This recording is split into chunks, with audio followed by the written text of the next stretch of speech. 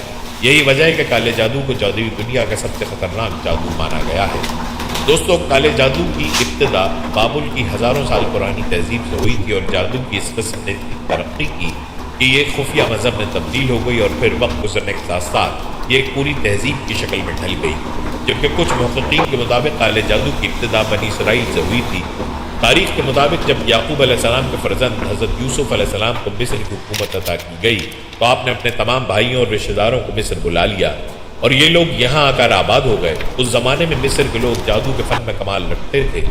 یہاں لوگ کالے جادو کے علم کے ذریعے ہر ناممکن اور ناقابل یقین کام کو سر انجام دیا کرتے تھے۔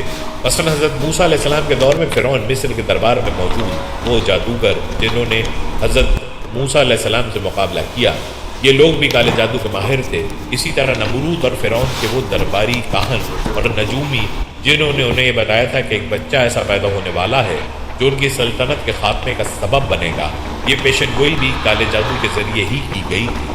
لیکن ایک وقت ایسا آیا کہ حضرت موسیٰ علیہ السلام کو اللہ تعالیٰ نے حکم دیا کہ وہ اپنی قوم یعنی بنی اسرائیل کو لے کر فلسطین کی طرف ہجرت کر جائیں۔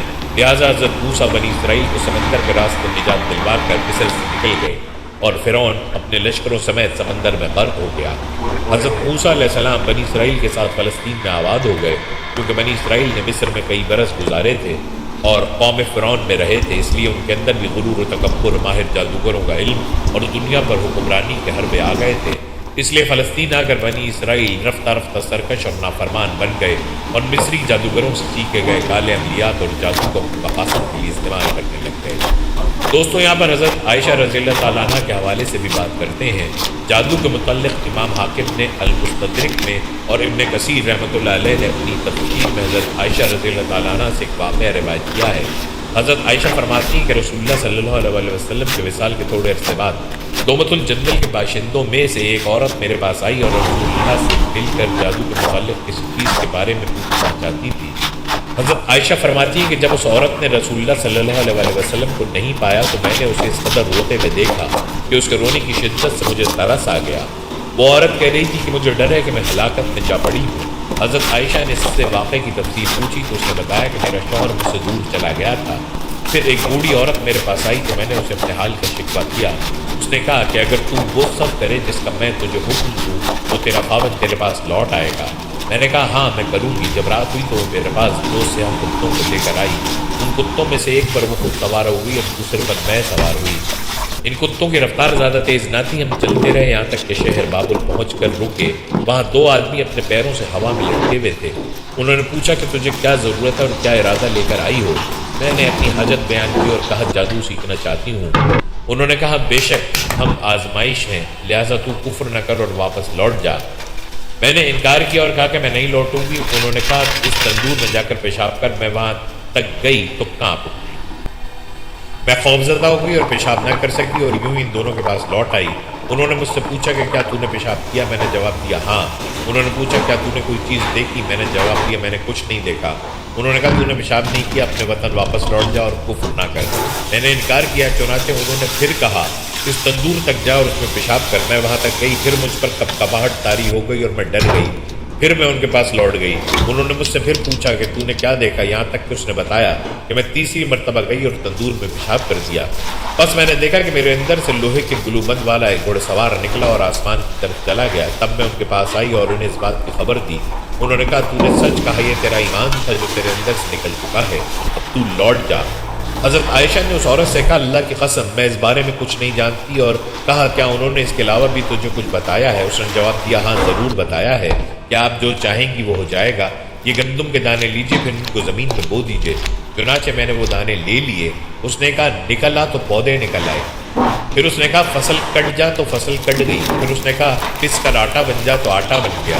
پھر اس نے کہا کہ روٹی پک جا تو روٹی پک کر تیار ہو گئی۔ جب اس عورت نے دیکھا کہ حضرت عائشہ پھر بھی کچھ نہیں بولی تو وہ میرے سامنے شرمندگی سے گر پڑی اور کہنے لگی اے ام المؤمنین رضی اللہ تعالیٰ عنہ، میں نے اس کے علاوہ بھی کچھ نہیں کیا۔ لہٰذا حضرت عائشہ نے رسول اللہ صلی اللہ علیہ وسلم کے صحابہ سے اس بارے میں دریافت کیا۔ انہیں بھی اس بارے میں معلوم نہیں تھا کہ اس معاملے پر کیا کہیں۔ جس چیز کا مکمل علم نہ ہو اس کے متعلق صحابہ اپنی رائے دینے میں احتیاط کرتے تھے۔ انہوں نے صرف اتنا کہا کہ اگر آپ کے والدین یا ان میں سے کوئی بھی حیات ہوتے تو وہ آپ کے لیے کافی ہوتے۔ اس واقعے کے پیش نظر حقیقت میں بات یہ ہے کہ ہاروت و ماروت کو اللہ تعالیٰ نے خیر و شر اور کفر و ایمان کا علم دے دیا تھا، اس لیے وہ ہر کفر کی طرف جھکنے والے کو نصیحت کرتے اور ہر طرح روکتے۔ جب وہ نہ مانتا تو اس سے وہ افسوس کلمات کہہ دیتے جس سے اس کا نور ایمان جاتا رہتا، وہ ایمان سے ہاتھ دھو بیٹھتا اور اسے جادو آ جاتا، اور یہی اس عورت کے ساتھ ہوا۔ دوستو، ہاروت اور ماروت کا قصہ اسرائیلی روایات میں یوں بیان ہوا ہے کہ حضرت ادریس علیہ السلام کے زمانے میں لوگ بہت بدعمل ہو گئے تھے، اور فرشتوں نے بارگاہ الہی میں عرض کی کہ انسان بہت بدکار ہے، یہ تیری خلافت کے لائق نہیں ہے، اس لیے انسان کو منصب خلافت سے ہٹا دیا جائے۔ اللہ پاک کا ارشاد ہوا کہ انسان میں غصہ اور شہوت ہے جس کی وجہ سے وہ زیادہ گناہ کرتا ہے، اگر یہ چیزیں فرشتوں کو دے دی جائیں تو وہ بھی گناہ گار ہو جائیں گے۔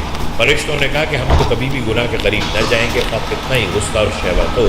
اور پھر حکم ربی ہوا کہ اچھا تم فرشتے اپنی جماعت میں سے کوئی ایسے دو فرشتے لاؤ جو تمہارے خیال میں سب سے زیادہ پرہیزگار ہوں، پھر انہیں غصہ اور شہوت دے کر دنیا میں بھیجا جائے گا تاکہ انہیں آزمایا جا سکے۔ چنانچہ ہاروت اور ماروت جو بہت پرہیزگار فرشتے تھے منتقل ہو گئے اور انہیں غصہ اور شہوت دے کر شہر بابل میں بھیجا گیا، اور کہا گیا تم دونوں قاضی بن کر لوگوں کے درمیان فیصلے کیا کرو، اور شام کو اسم اعظم کے ذریعے واپس آسمان پر آ جایا کرو۔ یہ دونوں قریب 1 ماہ تک اسی طرح آتے جاتے رہے۔ اس عرصے میں ان کے عدل و انصاف کا چرچا عام ہو گیا اور بہت سے مقدمے ان کے پاس آنا شروع ہو گئے۔ ایک روز ملک فارس کی ایک حسین و جمیل عورت زہرہ نامی اپنے شوہر کے خلاف مقدمہ دائر کرتی بھی آئی۔ یہ دونوں اسے دیکھتے ہی اس پر عاشق ہو گئے اور اس کے ساتھ بدعملی کی خواہش کی۔ اس عورت نے کہا کہ میرا اور تمہارا دین الگ الگ ہے اور میرا شوہر بہت غیرت مند ہے، اگر اس سے پتہ چلا تو وہ مجھے قتل کر دے گا، اس لیے اگر تم اپنی خواہش پوری کرنا چاہتے ہو تو پہلے میرے شوہر کو قتل کرنا ہوگا اور جس بت کی میں پوجا کرتی ہوں اسے سجدہ کرنا ہوگا۔ اس عورت کی شرائط سن کر دونوں نے انکار کر دیا۔ وہ عورت واپس چلی گئی، لیکن دونوں کے دل میں عشق کی آگ بھڑکا گئی۔ کچھ روز تو ان فرشتوں نے برداشت کیا، لیکن ایک روز مجبور ہو کر اس عورت کو ملاقات کے لیے پیغام پہنچایا۔ اس نے فوراً ان دونوں کو ملنے کے لیے بلوا لیا۔ جب یہ دونوں وہاں پہنچے تو وہ خوب بناؤ سنگھار کر کے بیٹھی تھی۔ اس نے کہا کہ مجھے پتہ چلا ہے کہ تم دونوں اسم اعظم جانتے ہو، تو اپنی خواہش کے اصول کے لیے یا تو مجھے اسم اعظم بتا دو، یا پھر اس بت کو سجدہ کرو، یا میرے شوہر کو قتل کرو، یا پھر شراب پی لو۔ دونوں فرشتوں نے سوچا کہ اسم اعظم تو اسرار الہی ہے، اسے فاش نہیں کیا جا سکتا، اس طرح بت کو سجدہ کرنا یا کسی کو قتل کرنا بھی کبیرہ گناہ ہے، اس لیے چلو شراب لاؤ، ہم شراب پی لیتے ہیں۔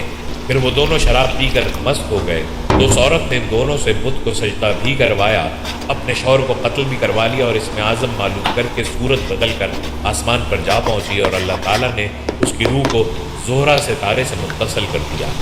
دوسری جانب جب ہاروت اور ماروت کو ہوش آیا تو وہ اسم اعظم بھول چکے تھے اور اپنے کیے پر نادم اور شرمندہ تھے۔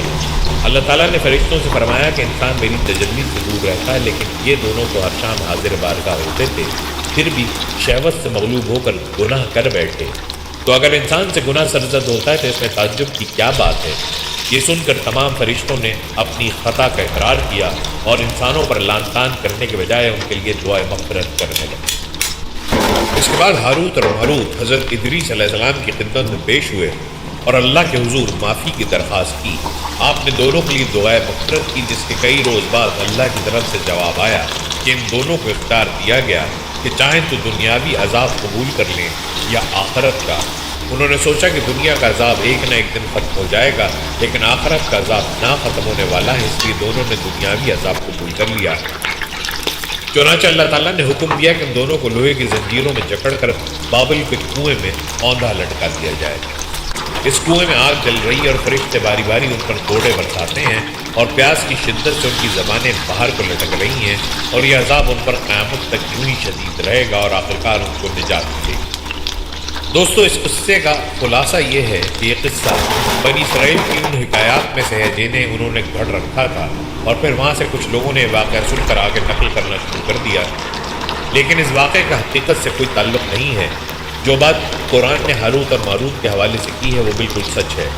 سورہ بقرہ کی آیت نمبر 102 میں اللہ نے فرمایا ہے کہ انہوں نے پیروی کی اس ٹیم کی جو شیاطین پڑھا کرتے تھے۔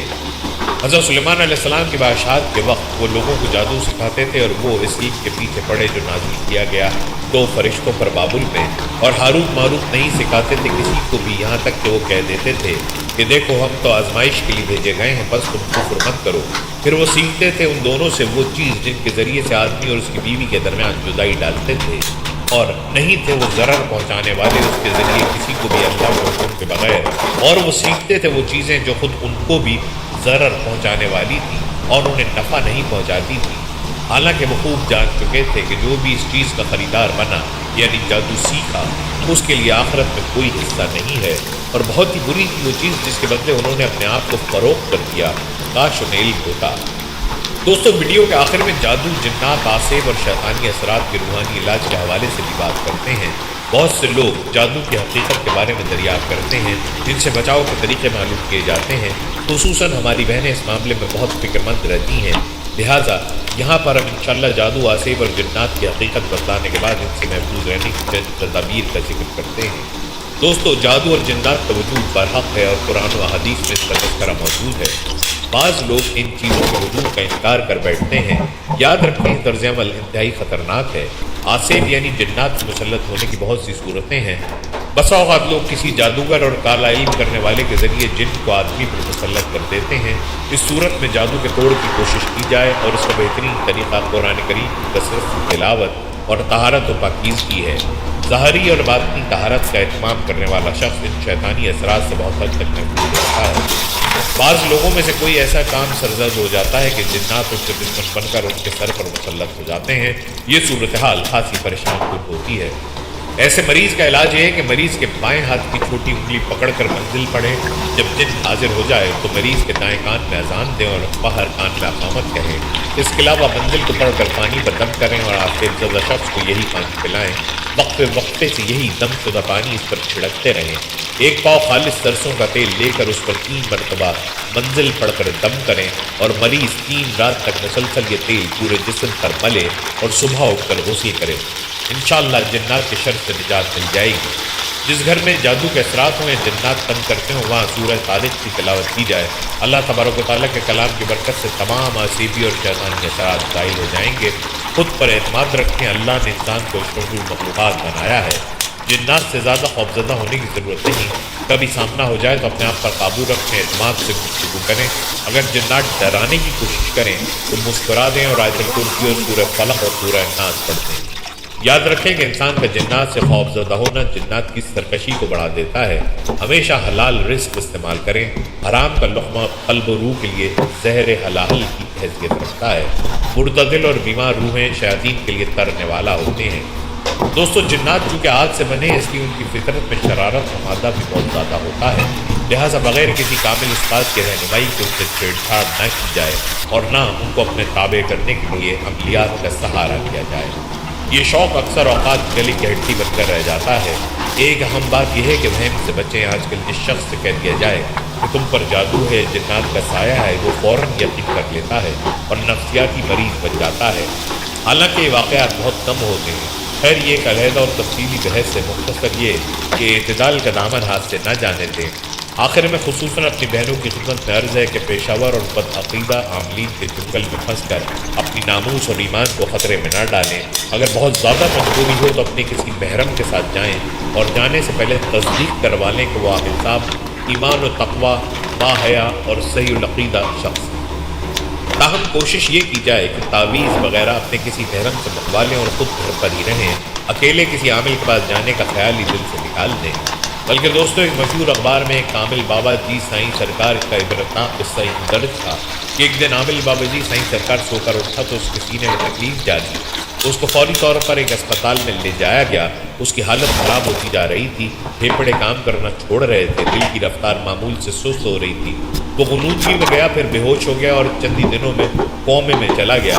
ڈاکٹرز اس کو ادویات اور ڈرپس دیتے تو اس کی حالت کچھ دیر کے لیے بہتر ہو جاتی، لیکن اس کے بعد وہ پھر تکلیف میں ہوتا۔ وینٹیلیٹر کی مشینیں اس کی جسمانی ریڈنگز لے رہی تھی، لیکن اس کی روحانی ریڈنگ صرف ایک عورت کے پاس تھی جو اس کی بیوی تھی۔ اس کے علاج پر روزانہ لاکھوں روپے خرچ آ رہا تھا، لیکن اخراجات کی ادائیگی اس کی بیوی کا مسئلہ نہ تھے، کیونکہ اس نے اپنے کام سے بے انتہا پیسہ کمایا تھا۔ وہ اپنے علاقے میں بابا جی سائیں سرکار کے نام سے مشہور تھا۔ پہلے پہل اس کے مریدین کی خاصی تعداد اسپتال میں اپنے پیر صاحب کو دیکھنے آتی تھی، لیکن صرف 15 دن کے بعد وہ اس اسپتال میں اکیلا تھا، وہ کومے میں تھا اور اس کے پاس صرف اس کی بیوی تھی۔ تقریباً 20 دن کے بعد ایک سینئر ڈاکٹر نے فیصلہ دیا کہ جیسے دیگر مریضوں کے سرانے سورہ رحمان کا دم لگایا جاتا ہے، اسی طرح اس مریض کے سرانے بھی دم لگا دیا جائے۔ انہوں نے سورہ رحمان لگائی۔ سورہ رحمان کی تلاوت سن کر مریض سکون میں چلا گیا، لیکن جیسے ہی سورہ رحمان ختم ہوئی مریض کے مرض کی شدت میں اضافہ ہو گیا۔ اس کے جسم کے مختلف حصوں سے کیڑے نکلنا شروع ہو گئے جو سفید رنگ کے کیڑے تھے۔ ICU وارڈ کی نرسوں کی دوڑیں لگ گئیں۔ انہوں نے ان کیڑوں کو ایک سرجیکل پلیٹ میں رکھا، کیڑے نکلنا خود بخود بند ہو گئے۔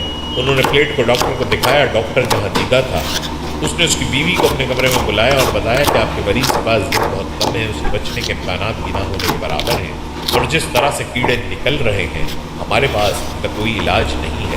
ڈاکٹر نے کہا کہ میں یقین سے نہیں کہہ سکتا، لیکن میرے خیال کے مطابق یہ اللہ کی پکڑ میں ہے۔ اس نے زندگی میں ایسا کچھ ضرور کیا ہے جس کی سزا یہ یہاں بھگت رہا ہے۔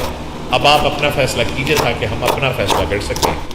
اس کی بیوی خاموش بیٹھی تھی۔ اس نے کہا ڈاکٹر صاحب آپ جو فیصلہ کرنا چاہیں وہ کریں، میں اس کی بیوی نہیں ہوں، میں اس انسان کے ساتھ لیو ان ریلیشن شپ میں ہوں۔ میں اگرچہ شادی شدہ ہوں لیکن انسان میرا خاوند نہیں۔ یہ ایک جادوگر تھا، یہ جادو کے زور پر ناممکن کو ممکن کرتا تھا۔ اس کا حلقہ مریدین میں وسیع ہے، اس لیے جائیداد بھی ٹھیک ٹھاک ہے، لیکن اس شخص کا انجام دیکھ کر مجھے خوف آ رہا ہے۔ میں اولاد کی خاطر اس انسان کے پاس آئی تھی۔ دوران عمل اس نے مجھ سے جسمانی تعلقات قائم کیے اور آج 7 سال ہو چکے ہیں کہ میں اپنے گھر سے فرار ہوں۔ ان کے نزدیک شاید میں مر چکی ہوں۔ اس کی بیوی نے کہا کہ یہ جادوگر شراب کا عادی تھا، کون سا کالا علم ہے جو اس کو نہیں آتا۔ میں اس کے ساتھ رہتی ہوں، میں جانتی ہوں کہ اس کا حرم ایک سے بڑھ کر ایک خوبصورت عورت سے آباد رہتا ہے۔ ایسا نہیں ہو سکتا کہ کوئی لڑکی اس کو پسند آ جائے اور اس کو اپنے عمل کے زور سے اپنے بستر تک نہ لائے۔ اس نے عملیات میں ہر وہ کام کیا جس کو اللہ نے منع کیا ہے۔ جائے نماز اور قرآن کی حد درجہ بے حرمتی اس کے لیے روزانہ کا معمول تھا۔ یہ لوگوں کو دکھانے کے لیے بابا بنا ہوا تھا، لیکن یہ انسان در حقیقت خود ایک حیوان تھا۔ یہ قرآن کی مختلف آیات کو بگاڑ کر تعویذ بناتا تھا۔ اس کے پاس اپنے گھریلو حالات کی ستائی عورتیں، امتحانات میں کامیابی کے لیے بچے اور بچیاں، اولاد کے حصول کے لیے لڑکیاں، غربت کے ستائے لوگ، محبت کی شادی کی متلاش، برائز بانڈ شوہروں کو قابو میں کرنے کے خواہش مند عورتیں وغیرہ بقصرت آتی تھی۔ لوگ نہیں جانتے تھے کہ یہ کیا کرتا ہے، لیکن میں اس کے ساتھ رہتی ہوں۔ اس کا انجام دیکھ کر مجھے اللہ سے ڈر لگ رہا ہے۔ دعا کیجیے کہ اللہ مجھے معاف کر دے۔ وہ عورت کی بات کرتے ہوئے چلی گئی۔ اس عورت کے جانے کے 2 دن بعد ہی وہ جادوگر بھی وینٹیلیٹر پر دم توڑ گیا۔ اس کی موت کے ساتھ ہی اس کی لاش سے اس قدر شدید بدبو آ رہی تھی کہ اس کی لاش کو ICU سے باہر لان میں لایا گیا۔ اس بدبو کی وجہ سے اس کو سرد خانے میں رکھنا بھی ممکن نہیں تھا۔ اس کے مریدین اور بیوی کو اطلاع دی گئی، لیکن بدبو کی وجہ سے کوئی بھی لاش کے پاس آنے کو تیار نہیں تھا۔ اس کی لاش کو صرف 2 گھنٹے میں اسپتال کے عملے اور NGO نے قریبی قبرستان میں دفنا دیا۔ وہ جادوگر چلا گیا، لیکن وہ اپنے پیچھے بہت سے سوال چھوڑ گیا۔ وہی تو وجہ ہے کہ اسلام میں جادو کو حرام کہا گیا۔ یہ جادوگر انسانی نفسیات سے کھیلتے ہیں، جس میں حسد، جلد بازی اور مایوسی شامل ہے۔ یہ وہ 3 چیزیں ہیں جنہیں اسلام نے اپنانے سے منع کیا ہے۔ اگر آپ تقدیر پر شاکر ہیں، اچھی اور بری تقدیر پر ایمان ہے، اللہ سے اچھا تعلق ہے، کسی سے حسد نہیں کرتے، نتائج کے حصول کے لیے جلد بازی نہیں کرتے اور حالات سے مایوس نہیں ہوتے، تو پھر کوئی جادوگر آپ کو بہکا نہیں سکتا۔ کوئی بھی کامیابی شارٹ کٹ سے ممکن نہیں ہے۔ اگر کسی کو شارٹ کٹ سے کامیابی ملتی ہے تو یقین کیجیے کہ وہ سب کچھ چند سال کے لیے عارضی ہوتا ہے۔ دنیا میں 99% لوگوں نے محنت اور انتھک محنت سے کامیابی حاصل کی ہے، لہٰذا شارٹ کٹ کی تلاش میں عام لوگوں کے پاس جا کر اپنی دنیا اور آخرت خراب کرنا کہاں کی دانش ملتی ہے۔ دوستو، جادو کرنا اور کروانا حرام ہے۔ فرمان نبی صلی اللہ علیہ وسلم ہے کہ تباہ کرنے والی 7 چیزوں سے بچو۔ اللہ کے ساتھ شرک کرنے سے، جادو کرنے سے۔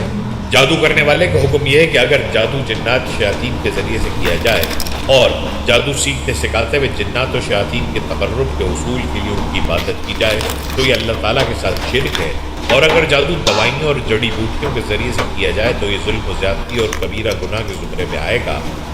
ام المومنین سیدہ حفصہ رضی اللہ تعالیٰ عنہ پر ان کی باندھی نے جادو کیا تھا، لہٰذا ام المومنین نے بطور سزا اسے قتل کرنے کا حکم دیا تو اسے قتل کر دیا گیا۔ سیدنا بجالہ بن عبدہ سے مروی ہے کہ حضرت عمر فاروق رضی اللہ تعالیٰ عنہ نے اپنی وفات سے 1 برس پہلے انیس کو یہ خط لکھا کہ ہر جادوگر کو قتل کر دیا جائے۔ ہم نے ان کے حکم کی تعمیل کرتے ہوئے 3 جادوگروں کو قتل کر دیا۔